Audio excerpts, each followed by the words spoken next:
여러분 안녕하십니까? BTV 뉴스입니다. 먼저 이 시각 주요 뉴스입니다.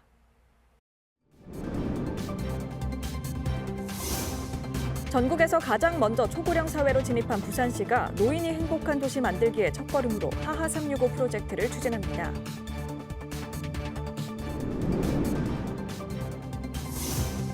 부산국제영화제는 집행위원장 직무대행, 예산 축소, 예매 오류까지 다소 어수선한 분위기였지만 역대 가장 많은 관객이 부산을 찾았습니다. 2024 사상 강변축제가 지난 주말 삼락생태공원 문화마당 일원에서 성황리에 열렸습니다. 대한민국의 미래 정원을 품다라는 주제로 삼락생태공원의 국가정원 지정 염원을 담았습니다.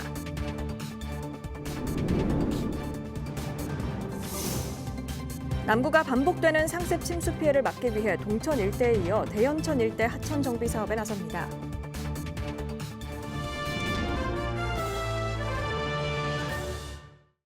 (65세) 인구 비율이 23%를 넘어선 부산은 2030년에는 고령 인구가 30%에 달할 것으로 전망되고 있는데요. 전국에서 가장 먼저 초고령 사회로 진입한 부산시가 노인이 행복한 도시 만들기의 첫걸음으로 하하 365 프로젝트를 추진합니다. 박재한 기자입니다. 노인 일자리와 환경 문제를 연계한 부산 1호 우리 동네 ESG 센터입니다. 일자리 사업 참여자들이 지역에서 수거한 폐 플라스틱을 재활용해 친환경 제품을 제작하고 판매까지 이루어집니다. 환경 체험 교육도 진행합니다. 부산시도 노인 행복 도시 조성을 위해 대학 시민사회와 머리를 맞댔습니다. 신노년의 욕구를 반영해 노인 복지시설과 인프라 확충 등 하하 365 프로젝트를 추진합니다. 행복하고 건강하게 나이 들기를 표방하는 우리시 복지정책 브랜드입니다. 하하 365 프로젝트는 365일 늘 어르신들이 행복하고 건강하게 지낼 수 있도록 생활에서 체감할 수 있는 3대 분야 9개 핵심 과제를 추진할 계획입니다. 시는 부산 가톨릭대학교와 협업해 하하 캠퍼스를 조성하기로 했습니다. 캠퍼스의 유휴 공간을 여가와 연구, 산업 육성을 결합한 대규모 시니어 복합단지입니다. 노인복지관과 노인교실을 365일 운영하고 ESG 센터도 16개 구군으로 확대합니다. 거기에서 실제로 부가가치도 나오고 또 그게 일과 봉사를 연계하기도 하고 또 동네에서 굉장히 중요한 어르신들의 플랫폼 역할도 하기 때문에 그런 이제 다목적 효과를 갖는 ESG 센터 같은 형태, 그게 하하 센터가 됐든 ESG 센터가 됐든 그 또 여러 가지 변형된 혁신적 아이디어들이 많이 나올 수 있습니다. 그런 걸 15분 도시 내에 촘촘히 심는 것을 시는 또 노인들이 살던 집에서 건강하게 생활할 수 있도록 주거 구조를 리모델링하는 부산형 헤비타트 챌린지 사업도 추진하기로 했습니다. BTV 뉴스 박재한입니다. 올해 부산국제영화제는 집행위원장 직무대행 체제에다 예산 축소, 예매 오류까지 다소 어수선한 분위기였는데요. 하지만 역대 가장 많은 관객이 부산을 찾았습니다. 김윤정 기자의 보도입니다. 열흘간의 일정을 마무리한 제29회 부산국제영화제. 이번 영화제는 7개 극장 28개 스크린에서 영화를 상영했고 14만 5,200여 명이 영화를 관람해 좌석 점유율이 84%를 기록했습니다. 역대 가장 많은 관객이 부산을 찾았습니다. 개막작 전란으로 시작해 오픈 토크와 야외 무대 인사, 마스터 클래스와 스페셜 토크 등 총 46건의 이벤트와 300건 넘게 영화인과 관객이 만남을 가졌습니다. 올해 그 영화제를 빛낸 국내의 영화 감독과 배우를 말씀드리면 올해 아시아 영화인상을 수상했던 구로사와 기요시 감독님, 그다음에 특별전과 마스터 클래스까지 참석하셨던 미겔 고메즈 감독님을 비롯해서 파트리시아 마주이 감독님, 허하나 감독님, 네오스 가락스 감독님, 지아장코 감독님까지 3개의 거장 감독님들이 부산을 방문해 주셨고요. 또 바다 위와 일몰 야경 명소, 공항 등 지역 구석구석까지 영화제를 확장한 동네방네 비프와 관객이 만드는 영화 축제인 커뮤니티 비프도 잦은 비와 강풍 등 우여곡절에도 취소 없이 진행됐습니다. 또 영화 콘텐츠 시장인 아시아 콘텐츠 필름 마켓은 52개국에서 2,600여 명이 참가했고 26,400여 명이 방문해 역대 최대 성과를 거뒀습니다. 특히 이제 AI 컨퍼런스는 매우 신선하고 혁신적이다. 새로운 에너지를 느낄 수 있었다라고 좋은 호평을. 돌아가야 되나요? 이번 영화제에서 아시아 신인 감독의 작품에 주는 유커런츠상은 박유용 감독의 아침바다 갈매기와 태마오 나인 감독의 침묵의 외침이 받았습니다. 고 김지석 부산국제영화제 프로그래머를 기리며 만든 지석상은 리마다스 감독의 빌리지 락스타 2와 린슈이 감독의 옌과 아이리 모녀 이야기가 각각 차지했습니다. Poetic expression of everyday life, showing the harmony between the nature and mankind through the struggles and gaze of a young girl. 다만 시스템 예매 오류로 온라인 예매 불편을 겪었던 점은 이번 영화제 5개 티로 남았습니다. 한편 30주년을 맞는 내년 부산국제영화제는 아시아 최고의 영화를 뽑는 경쟁 부분이 신설됩니다. 큰 변화는 경쟁 부분 신설입니다. 이게 굉장히 영화제를 다이나믹하게 끌어갈 수 있을 거라 예상이 되고, 그 영화제가 초반에 이렇게 몰렸다가 후반에 가서 이렇게 좀 저조해지는 현상도 아마 전체적으로 극복이 될 거라고. 또 내년 부산국제영화제는 추석과 전국체전 등 일정을 고려해 9월 17일부터 열흘 동안 개최될 계획입니다. BTV 뉴스 김윤정입니다. 부산 사상구를 대표하는 지역 축제인 사상강변축제가 지난 주말 삼락생태공원 문화마당에서 펼쳐졌습니다.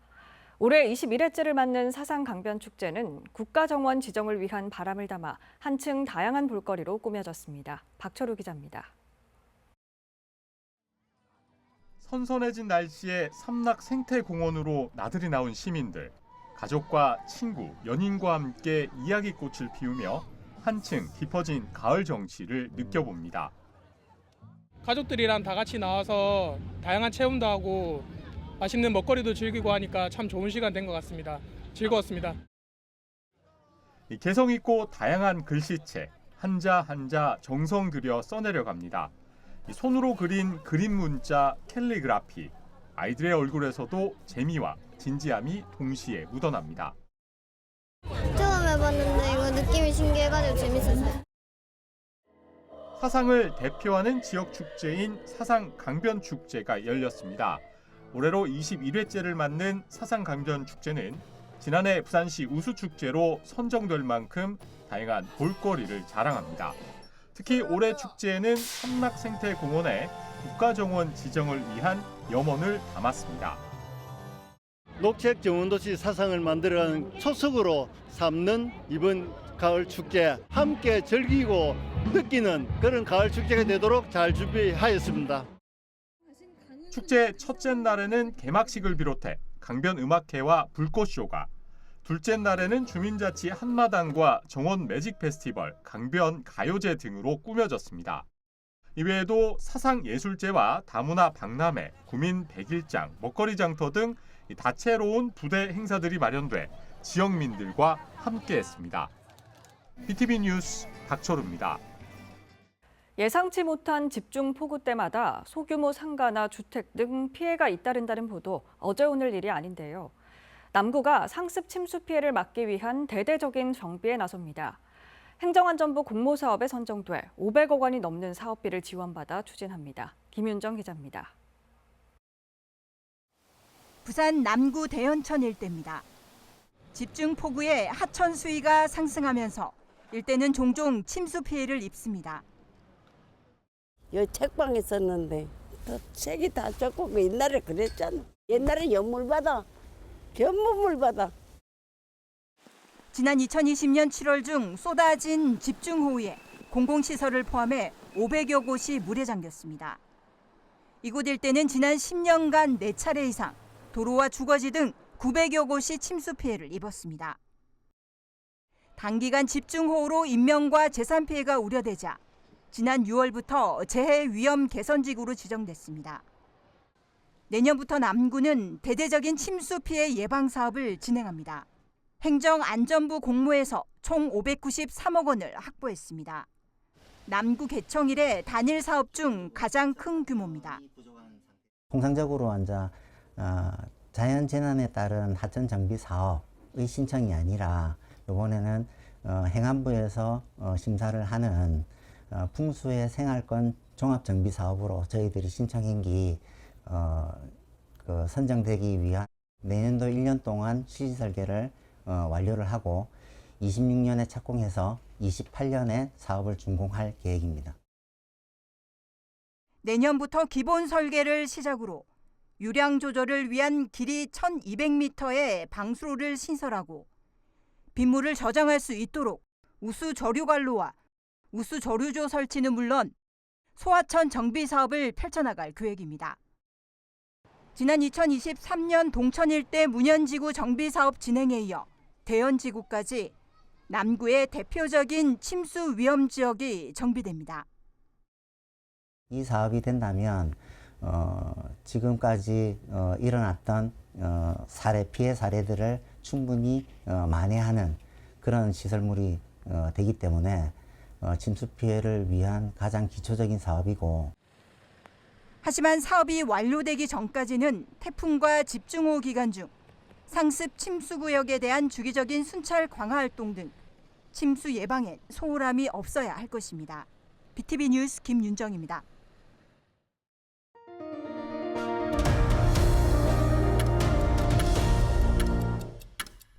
부산시교육청은 11일부터 15일까지 5일간 교육공무직원 채용관리 시스템을 통해 올 하반기 교육공무직원 426명을 선발합니다. 채용 인원은 조리원 261명, 특수교육실무원 54명, 교육실무원 27명, 돌봄 전담사 68명 등 8개 직종입니다. 1차 필기시험은 오는 11월 2일이며 12월 7일 1차 합격자를 대상으로 2차 면접 심사를 치릅니다. 최종 합격자는 12월 20일 발표될 예정입니다. 최근 날씨가 쌀쌀해지면서 실내 운동하시는 분들 많으시죠? 테니스와 배드민턴, 탁구 이 세 종목의 장점을 가미한 피클볼이라는 종목이 동래구에 첫 선을 보였습니다. 최영광 기자가 현장을 찾아가 봤습니다. 낮은 네트를 사이에 두고 플라스틱 공의 랠리가 펼쳐집니다. 테니스, 배드민턴, 탁구를 모두 연상시키는 이 종목은 바로 피클볼입니다.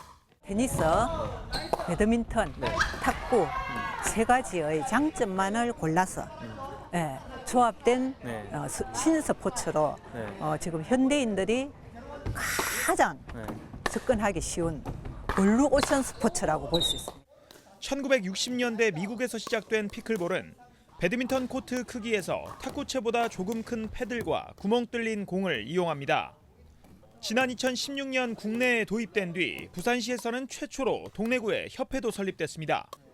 운동량은 많지만 부상 위험이 적기 때문에 남녀노소 누구나 쉽게 플레이할 수 있습니다. 남녀노소 이제 가리지 않고 이런 모든 연령대의 피클볼을 이제 할 수가 있거든요. 그래서 그런 분들한테 많이 추천해주고 싶고, 그리고 시니어분들도 지금 굉장히 이게 부상 위험이 많이 적기 때문에 굉장히 효율적인 운동이라고 저는 생각합니다. 동래구 피클볼 협회에는 벌써 30여 명의 회원이 가입했습니다. 정기적으로 레슨을 받고 시합도 하며 스트레스 해소와 건강 두 마리의 토끼를 잡고 있습니다. 저게 콜레스테롤 있었는데 이거 하고 음식 조절하니까 수치가 확 떨어져서 저 이걸 못 뗄 것 같아요. 한편 동래구 피클볼 협회는 오는 20일 부산시 체육회관에서 첫 번째 대회를 개최할 예정입니다. HCN 뉴스 최현광입니다. 경북 구미시 구미역 일원에 세상에서 가장 긴 라면 레스토랑이 만들어집니다. 오는 11월 1일부터 3일까지 제3회 구미 라면 축제가 열리는데요. 오직 라면으로만 채워진 475m의 길고 맛있는 레스토랑이 첫 선을 보일 예정이어서 벌써부터 관심이 뜨겁습니다. 우성문 기자의 보도입니다. 전국 최대 라면 생산지 구미시가 오는 11월 새로운 명물을 선보입니다. 올해 3회를 맞는 2024 구미 라면 축제가 11월 1일부터 3일까지 금호산 잔디광장과 문화로 금리단길 구미역 일원에서 펼쳐집니다. 구미 라면 축제는 구미 지역에 있는 라면 공장에서 갓 튀겨낸 라면을 축제장에서 직접 구매하고 맛볼 수 있는 전국 유일의 라면 문화 축제입니다. 우리 남녀노소 모두가 좋아하는 라면을 소재로 또 전국에서 많은 분들이 오셔가지고 다양한 라면에 대한 이해도 돕고 또 즐기는 그런 기회를 만들도록 하겠습니다. 올해 축제에선 특히 475m의 거리에 오직 라면만으로 채워진 세상에서 가장 길고 맛있는 라면 레스토랑을 선보입니다. 또 함께라면, 맛볼라면, 즐길라면 등 3가지 테마로 45가지 다양한 축제 콘텐츠가 진행됩니다. 나만의 라면 만들기 구미라면 공작소, 제1회 라물리에 선발대회, 라면 문화로드, 전국 이색라면 등의 체험 전시 이벤트가 이번에 새로 선보입니다. 유명 인플루언서와 함께하는 스타 팝업 MSG, 유명 가수들이 출연하는 특집 공개방송 싱투유, K-팝 라이브 공연 쌩라면 스테이지, 스트릿 댄스 파이터 등 공연 이벤트도 다채롭습니다. 라면 축제와 연계해 이달 5일부터 27일까지 구미 여행, 홈쇼핑 상품도 판매합니다. 지역 경제와 외식 창업 활성화를 위해 라면 레스토랑 창거 업체 중 우수업소를 선정해 맛집 인증 현판을 증정하고 구미 대표 앵커 스토어로 육성하는 사후 관리에도 나섭니다. 이와 함께 일회용품과 플라스틱 사용을 자제하고 종이 인쇄물을 최소화하며 현수막과 라면 봉지를 재활용하는 등 친환경 지속 가능 축제를 실천한다는 방침입니다. K푸드의 핵심적인 콘텐츠가 라면입니다. 이 구미 라면 축제는 이 다른 지역 축제와는 좀 다르고요. 전국 또 전 세계에서 다양한 종류의 라면을 맛보기 위해서 구미를 찾도록 만드는 그런 장기적인 전략을 갖고 진행되는 산업형 관광 축제라고 보시면 되겠습니다. 구미 라면 축제 입장료는 무료이고 누구나 다양한 프로그램에 참여할 수 있습니다. BTV 뉴스 우성문입니다. 얼마 전 남해 고속도로 덕천나들목 구간 정체 현상에 대한 문제점을 보도해드렸는데요.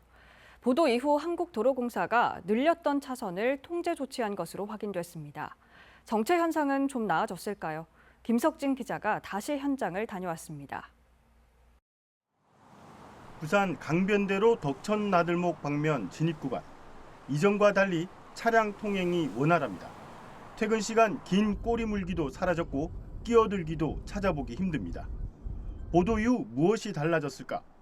정체가 빚어진 남해고속도로 덕천나들목을 다시 찾아가 봤습니다. 차로가 3개에서 2개로 줄었습니다. 늘렸던 차선엔 차량 통행을 막는 드럼통이 놓여 있습니다. 사실상 공사 전과 같은 상태로 되돌아간 겁니다. 고속도로에서 시내로 진입하는 차로가 줄면서 강변대로에서 만등로로 합류하는 차량들의 소통도 원활해지고 있습니다. 경찰도 즉각 반응했습니다. 강변대로 덕천나들목 진입로에 끼어들기 단속을 실시했습니다. 경찰은 첫 보도 다음 날인 지난달 26일 한국도로공사와 현장 모니터링을 실시하고 단속과 차로를 통제했다고 밝혔습니다. 향후에는 공사 측과 협의해 차로 원상 복구도 검토하겠다는 입장입니다. 고속도로 본선과 강변대로 합류 지점에 변경된 차선과 시선 유도봉은 그대로 둘 방침입니다.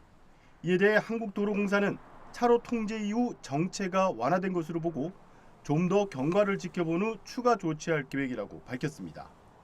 하지만 이번 공사에 든 비용과 사업 용역 결과를 알려달라는 취재진의 요청에는 정보 공개 청구 시 답하겠다고 알려왔습니다.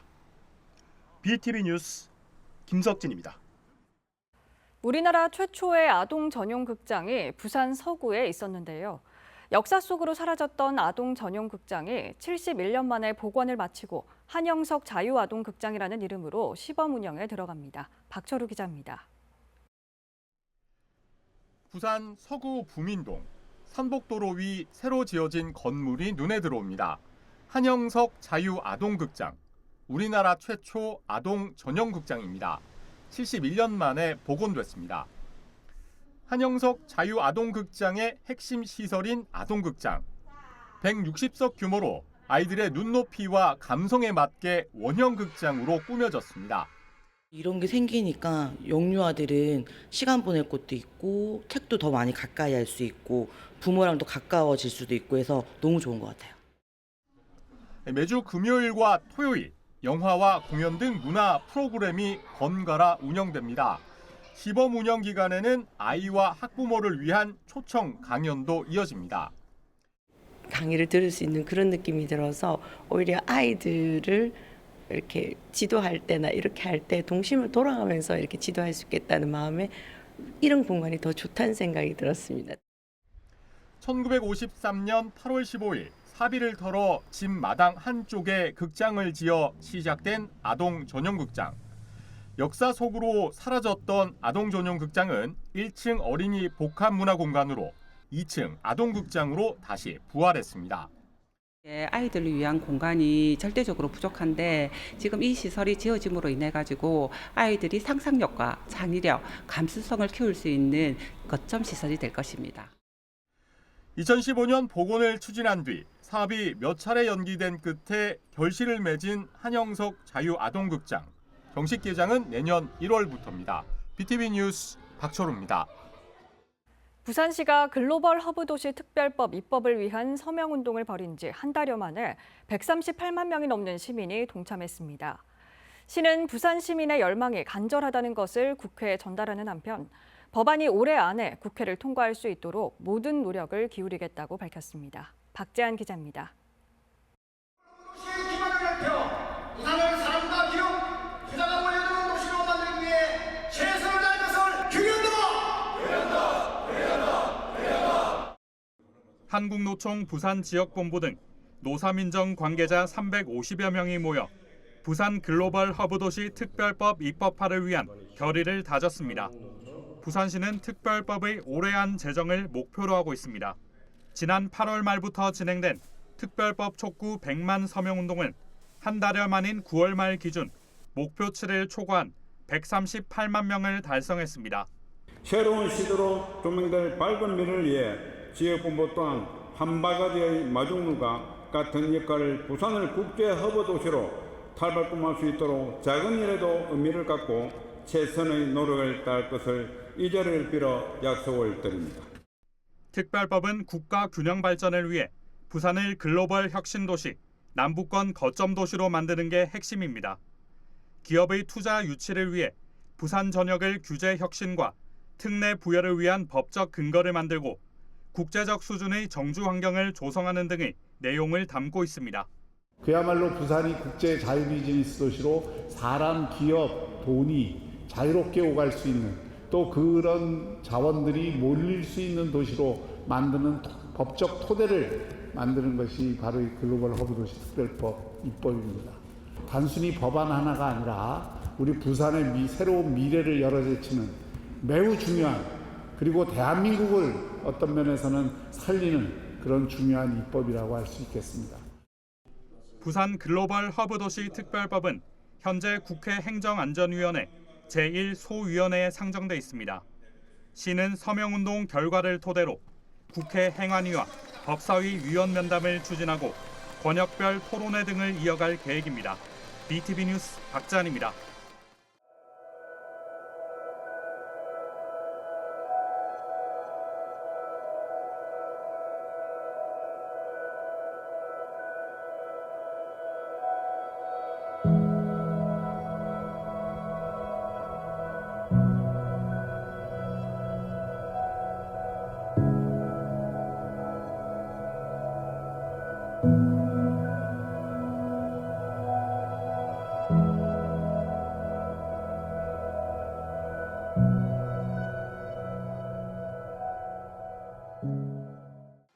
이상으로 BTV 뉴스를 마칩니다. 시청자에게 힘이 되는 뉴스로 다시 찾아뵙겠습니다. 고맙습니다.